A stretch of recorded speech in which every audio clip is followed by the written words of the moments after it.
Bienvenue mesdames et messieurs sur NCA, la nouvelle chaîne africaine. Pas de poignée de main, pas d'accolade, pas le moindre regard échangé, pas le moindre sourire. C'est dans une atmosphère totalement glaciale que le président Félix Tshisekedi de la RDC et son homologue rwandais Paul Kagame ont entériné ce 4 décembre et sous l'égide du président américain Donald Trump l'accord de paix signé le 27 juin 2025. Mais quelles sont les chances véritables de voir appliquer cet accord? Quelles en sont les différentes articulations? Nous recevons pour en parler le géopolitologue et écrivain congolais Patrick Mbeko. Il est notre invité. Patrick Mbeko, bienvenue. Bonjour, et merci d'avoir accepté notre invitation. Nous étions donc le 4 décembre dans une atmosphère on ne peut plus glaciale. Ce fameux accord fut enfin signé à un lieu rebaptisé pour l'occasion Donald Trump Peace Institute. D'abord, décryptons l'atmosphère dans laquelle cet accord a été signé, ou entériné, on va dire. Comment comprendre cela? Que les visages soient aussi figés, que les deux hommes soient restés aussi tendus, comme on a pu l'apercevoir ce 4 décembre. Mais il faut comprendre d'abord que cet accord qui fait la part belle au Rwanda et aux États-Unis, aux intérêts américains, commence à susciter une certaine méfiance du côté de la RDC pour une raison qui est très simple, c'est que le Rwanda n'a pas arrêté de continuer à déstabiliser l'Est de la RDC en utilisant en tout cas ses supplétifs du M23. Et donc le président Félix Tshisekedi avait conditionné la signature ou l'entérinement de cet accord-là, ou des autres accords, y compris l'accord sur l'intégration économique, au retrait de troupes rwandaises, ce qui n'a pas eu lieu. Et par la suite, il y a eu quand même une série d'invectives. Puis après, le président Tshisekedi a tendu la main au président Kagame en Belgique. Et la réponse du président Kagame était une forme de mépris vis-à-vis de son homologue congolais. Et donc, les deux se sont rendus à Washington, je crois, à la demande des États-Unis qui ont exercé d'énormes pressions, des fortes pressions sur le président Tshisekedi pour que cet accord soit signé. Et donc, dans ce contexte, dans ces conditions, on comprend que les chefs d'État, les deux chefs d'État, en tout cas M. Kagame et M. Tshisekedi, affichent la mine qu'on a pu observer. Mais c'est très inhabituel. Et pendant ce temps, les âmes tournent encore. Exactement. Sur le terrain. Exactement. C'est tout le paradoxe. On signe un accord de paix à Washington pendant que les partis s'affrontent dans la région du Grand Kivu. C'est tout à fait paradoxal et surprenant. Et d'ailleurs, d'après les informations que j'ai de sources sûres aux États-Unis, il y a même des diplomates américains qui sont surpris par la tournure des événements et qui se posent la question de savoir pourquoi est-ce que les États-Unis parrainent la signature d'un tel accord alors qu'en réalité, la situation n'est pas encore réglée sur le terrain. Parce que ça leur paraît absurde. Oui, ça leur paraît absurde. Je crois qu'il faut, dans l'analyse de cette problématique, de cet accord, de la signature, de l'entérinement de cet accord, il y a un élément qu'on n'a pas pris en considération. C'est la personne du président Trump. Il a une conception de la paix qui ne cadre pas avec la conception classique de la paix. Normalement, dans ce genre d'événement, on voit des chefs d'État qui arrivent tout sourire, en tout cas qui font semblant de sourire, il y a une poignée de main qui se fait, et par-dessus tout, il y a quand même un cessez-le-feu qu'on observe sur le terrain, du moins pendant la signature de l'accord. Mais dans le cas de la RDC, ce n'est pas ce que l'on constate, c'est tout le contraire qu'on constate. Alors pourquoi? Parce que pour les États-Unis, le plus important, ce n'est pas la signature d'un accord de paix. C'est de signer un accord politique qui doit ouvrir la voie à la signature d'un accord économique entre les États-Unis, le Rwanda et les Rwandais, et puis avec la RDC. C'est ça l'élément le plus important que j'avais d'ailleurs relevé dans une interview que nous avons faite. Il n'y a jamais eu de véritable accord de paix. On a eu un accord politique à connotation économique. Et c'est ce qui permet de comprendre ce qui se passe aujourd'hui. Et il faut écouter le président Trump. Oui. Et même le président Kagame aussi l'a fait savoir lors de son allocution après la signature de l'accord. Ça veut dire quoi? Que le président américain n'est préoccupé que par le business? Oui, mais et il le dit clairement. Non, mais il le dit. C'est l'occasion. Je pense qu'il y a eu. Il se fait beaucoup d'argent. Oui, mais c'est surtout ça qui est grave. Et je crois qu'il y a eu une erreur du côté congolais. C'est que quand on a approché l'administration Trump, on n'a pas fait une analyse complète de ce qu'est la vision de cette administration en matière de politique étrangère. La première chose qu'il faut garder à l'esprit, et que je répète souvent d'ailleurs dans la plupart de mes interventions, c'est que cet accord découle d'une demande qui avait initialement été faite par la RDC auprès des États-Unis. Il s'agissait pour le Congo d'offrir ces minerais critiques aux États-Unis. En retour, le Congo s'attendait à un soutien diplomatique et militaire des États-Unis pour se prémunir contre la menace que fait peser le Rwanda sur la sécurité, l'intégrité territoriale de la RDC. À la grande surprise de tous, le Rwanda s'est retrouvé à la table de discussion. Et c'est ça qui est surprenant. Et aujourd'hui, le Rwanda signe un accord de paix avec la RDC, y compris un accord d'intégration économique avec le pays qui pille justement le Congo et qui lui impose cette guerre-là pour des raisons économiques.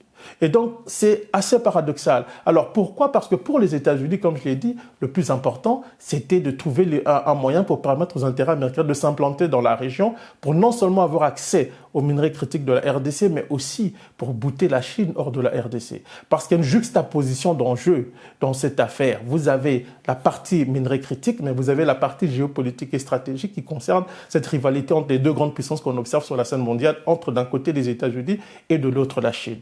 Et du côté congolais, on n'a pas compris. Quand on a approché le président Trump, on a perdu de vue que le président Trump était dans une optique de retrait, pour ne pas dire de désengagement. Et il a dit à plusieurs reprises qu'il n'allait pas s'engager dans d'autres théâtres d'opération. Ils sont concentrés sur l'Indo-Pacifique. Donc, le Congo, en tout cas les diplomates congolais, les dirigeants congolais auraient dû le comprendre. La deuxième chose, c'était d'analyser de la manière dont le président Trump a géré les autres questions relatives au conflit armé. On a vu sur la question ukrainienne, la manière de gérer la question, c'est toujours cette histoire de business. Et les Russes ont dit niet parce qu'il y avait des causes profondes à régler. Vous prenez le cas avec l'Azerbaïdjan et puis l'Arménie, c'est la même chose. Encore aujourd'hui, ils ont signé un accord soi-disant de paix. Aujourd'hui, il y avait le dirigeant arménien qui s'en plaignait. Vous prenez le cas du Gaza avec Israël, c'est la même chose. Donc si vous analysez la plupart des conflits dans lesquels les États-Unis ont été impliqués, en tout cas M. Trump a été impliqué pour apporter une soi-disant paix, on se rend toujours compte qu'au fond, en toile de fond, il y a l'aspect business, mais aussi l'aspect image, parce que Donald Trump veut apparaître comme étant un faiseur de paix dans les grandes affaires qui affectent aujourd'hui notre planète. Et donc, dans cette optique-là, dans le cas de la RDC, il a les deux. Il a d'une part la question, le côté business avec les entreprises américaines qui vont s'installer dans la région, qui vont investir dans la région, et d'autre part, il y a le côté image parce qu'il se présente comme celui qui a ramené les deux pays, la RDC et le Rwanda, sur la table des discussions et à la paix. Et d'ailleurs, il faut bien l'écouter. Quand il parle devant ses homologues rwandais et congolais, qu'est-ce qu'il fait? Il rappelle que toutes les administrations précédentes ont essayé de ramener la paix, elles n'ont pas réussi. Lui a réussi. Mais donc, il a réussi quoi? Pendant ce temps, il les a... Oui, mais parce que Donald Trump, justement, quand je vous dis que du côté congolais, on n'a pas pris le temps d'analyser ce qu'il appelle la paix. Ce qu'il appelle la paix, c'est ça le problème. Sa conception de la paix. Et surtout, on perd de vue que Donald Trump est un homme des médias, c'est un showman. C'est quelqu'un pendant très longtemps qui avait une télé-réalité. Et la diplomatie et la politique est pour Donald Trump aussi un moment de show télévisé. Et regardez comment il a parlé au président Kagame et au président Tshisekedi à un moment, il dit « Ah, mais ne vous inquiétez pas, ces deux-là s'aiment beaucoup. » Parce que pour lui, c'est un show. Je vous rappelle que quand il a reçu le président Zelensky, en février, quand il avait grondé sur le président Zelensky, qu'est-ce qu'il avait dit à la fin de la discussion? Il dit « Oh, ça va faire une belle image pour la télé. » Et donc, pour Donald Trump, c'est un élément essentiel dans sa manière d'aborder des questions internationales aussi. Donc, il y a ce côté showman d'un côté, et puis ce côté businessman de l'autre. Et du côté congolais, on n'a pas pu saisir en fait ces subtilités de la diplomatie à la sauce Donald Trump. Votre pays est tombé dans un piège en prenant l'initiative. En fait, je pense que l'initiative, quand l'initiative a été prise pour le président Tshisekedi, il s'agissait de sécuriser son pouvoir parce que le M23 et le Rwanda avaient conquis la ville de Goma, puis la ville de Bukavu, et on craignait d'ailleurs qu'il se rapproche de Walikale, puis plus tard de Kisangani, c'est qu'elle ait marqué un tournant important dans cette guerre. Déjà, la chute de ces deux villes que je viens de citer avait constitué un tournant important dans l'histoire de la guerre en RDC, en tout cas avec le M23. Et il y a eu une crainte du côté congolais, c'est la raison pour laquelle on est allé vers les États-Unis en imitant l'Ukraine. Parce qu'au départ, on parlait à l'époque de l'Ukraine qui avait proposé, le président Zelensky avait proposé au président Trump les minerais critiques ukrainiens en échange du soutien américain. Je pense que du côté congolais, on l'a imité, mais de la mauvaise manière qu'il soit, parce que l'objectif premier était d'obtenir le soutien américain pour stopper l'avancée du M23 de Rwanda. C'était ça le problème. Et donc, on a négocié sur ces bases-là, pas pour préserver les intérêts de la RDC. Et par conséquent, aujourd'hui, on se retrouve dans une posture très défavorable parce qu'on a signé un accord de paix dont le contenu fait la part belle au pays agresseur qui obtient à travers cet accord ce qu'il a toujours voulu obtenir en faisant la guerre à la RDC. Les points théoriques sont les suivants. Cesser le feu, on ne l'a pas. On ne sait pas quand est-ce qu'on le fait. On l'aura. Retrait des troupes rwandaises de la RDC, on ne sait pas comment ça va se passer. On ne parle même pas de retrait, on parle de la levée de mesures défensives que personne n'a pu définir. Voilà, donc on ne sait même pas ce que des ça veut dire. FDLR, etc. C'est très compliqué. Poursuite des criminels de guerre. Qui? On ne sait pas, et démobilisation du F-23. Au fond, on a aligné juste des points théoriques qui ne seront jamais respectés. On a mis en place des points théoriques d'abord qui rencontrent les besoins du Rwanda et qui ne seront de toute façon pas respectés. Pour la simple et bonne raison que le Rwanda n'a pas de bonne foi dans cette affaire. Je dois rappeler que la région où se trouvent les FDLR est sous contrôle rwandaise. Comment le Congo va régler cette question des FDLR dans un territoire contrôlé par le Rwanda? Le Rwanda va dire non, ils ne sont pas ici, ils sont du côté, de l'autre côté, du côté qui est contrôlé par le gouvernement congolais, on ne pourra pas le régler. Il faut rappeler comment il faut toujours jeter un regard sur le rétroviseur de l'histoire. Dans le cas du Rwanda, je dois rappeler que Kagame a signé des accords de paix avec plusieurs personnes. D'abord avec le président Habyarimana, qu'il n'a jamais respecté, et puis avec Laurent Désiré Kabila, qu'il n'a pas respecté, avec Joseph Kabila, où il y avait parfois un jeu de connivence assez trouble, et avec Félix Tshisekedi, qui ne va rien respecter. Pour le Kagame, je pense que le chaos est beaucoup plus rentable qu'un accord de paix, même si celui-ci lui est... La situation actuelle même si la situation est plus profitable que oui, l'application de l'accord. Oui, mais même si cet accord lui est profitable, la situation actuelle l'a davantage. Dans la mesure où, dans ce chaos, il y a des entités rwandaises qui font des bonnes affaires. Alors, si vous avez un accord qui essaie de structurer tout ça d'une certaine manière, même si celui-ci est profitable au Rwanda, Kagame ne l'appréciera pas. Patrick Mbeko, ce qui est encore incompréhensible, c'est que habituellement, quand on conclut un accord, on met en place un mécanisme d'application et de suivi. Là, on a quoi? Qui est chargé aujourd'hui de veiller à l'application de cet accord entériné, ce cas décembre? Ce sont les parties impliquées. Ce qui est assez particulier, quand vous écoutez Kagame a bien fait comprendre dans son discours que si l'accord venait à échouer, ce ne sera pas la faute de Donald Trump. Donc en fait, il prépare les esprits à ce qui va arriver. Deuxièmement, du côté congolais, il n'y a pas une feuille de route, il n'y a pas de lisibilité dans la stratégie de la RDC non plus. Donc on ne peut pas simplement jeter de la pierre sur le Rwanda, il faut regarder du côté congolais aussi. Mais le président s'est engagé, ce 4 décembre, à respecter totalement, en tout cas en ce qui concerne votre pays, la RDC, les responsabilités, les engagements qui sont les siens. Bon, il va respecter ça, mais comment tout ça s'articule sur le terrain, sur le plan pratique? C'est ça le problème. Comment vous allez traquer les FDLR? Mais comment se fait-il qu'aucun diplomate n'y ait pensé, aucun mécanisme ne soit mis en place? Mais parce que quand on est allé négocier au départ, c'était pour sauver le pouvoir d'une chute possible avec l'avancée qu'on a pu observer du côté du M23 et du Rwanda. C'était initialement ça. Et c'est tout le problème. On n'a pas approché ce dossier en prenant en compte les intérêts légitimes et cruciaux de la RDC, en se disant que nous devons articuler une stratégie qui respecte les intérêts stricts de la RDC. On s'est contenté de négocier pour préserver le pouvoir, pour sauver le pouvoir. Et je pense que le Rwanda l'a compris. Et deuxièmement, du côté congolais, faut-il le dire, il n'y a pas de profondeur historique ni politique.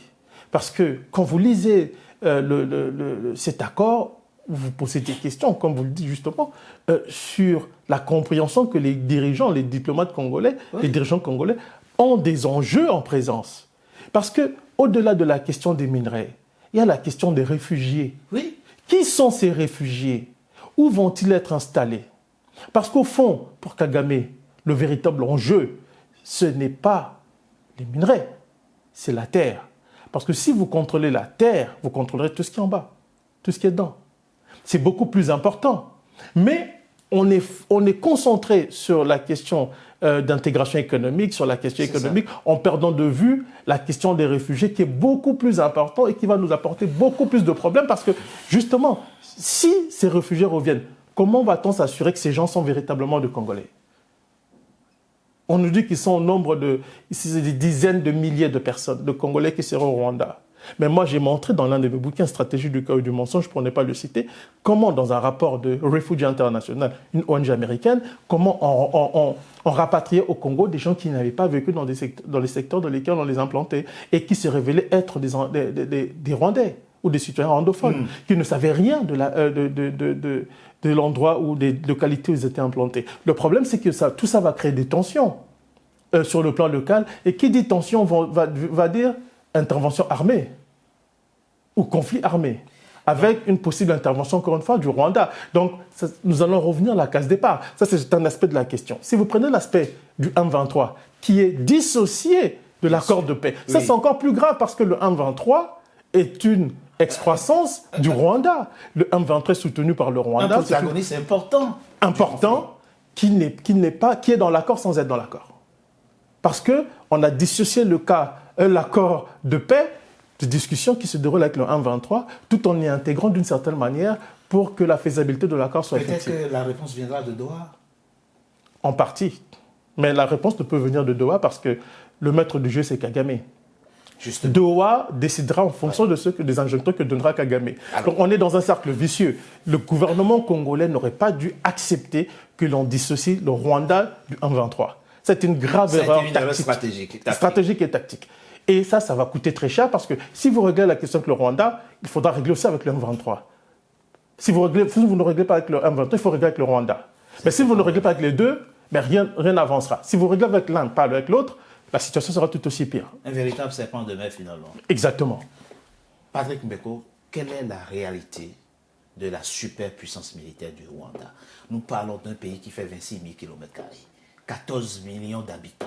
Nous parlons d'un pays qui est engagé militairement au Mozambique, en Centrafrique, au Soudan du Sud, qui a besoin de sécuriser son propre territoire parce que ça ne va pas très bien avec les voisins non plus, le Burundi, la Tanzanie et l'Ouganda. Et où trouve-t-il des forces pour occuper votre pays? Non, je pense que le Rwanda... On parle d'une armée qui oscille entre 30 000 et 40 000... Exactement, personne. Oui. Je pense que le problème, ce n'est pas la superpuissance militaire du Rwanda, c'est la faiblesse de l'armée congolaise. Ouais, c'est ça le vrai problème. Il y a un problème structurel au niveau de la RDC. Si on règle ce problème, le Rwanda ne va pas s'aventurer au Congo. Je dois quand même rappeler une chose, vous avez dit, le Rwanda des pays voisins, le Burundi. Est-ce que le Burundi est tout aussi minuscule que le Rwanda? Mais le Rwanda ne s'aventure pas au Burundi. Parce que là-bas, il y a une structure militaire, c'est un pays qui est relativement bien organisé et le Rwanda sait qu'il ne peut il a essayé de déstabiliser le Burundi, mais il sait qu'il ne peut pas aller loin, comme il le fait en RDC.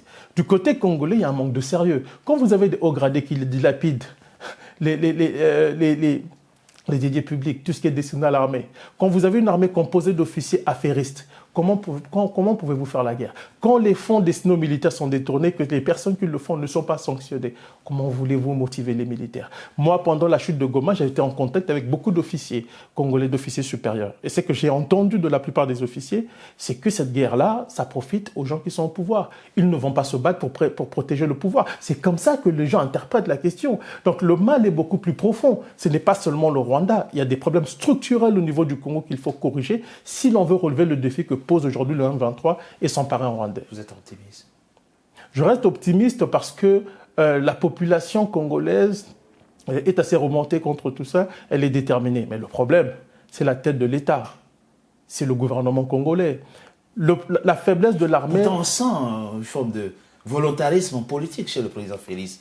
C'est ce qu'il dit. Mais pour quelle finalité?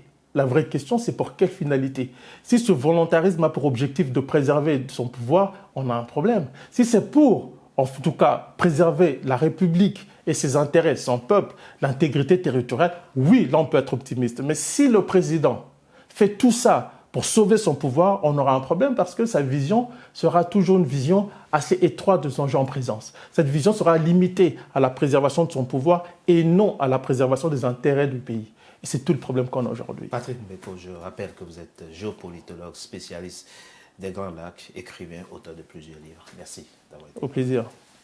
Mesdames et messieurs, c'était notre invité. Merci d'avoir été nombreux à notre compagnie et restez fidèles à nos programmes. À très bientôt pour un nouveau numéro de notre invité.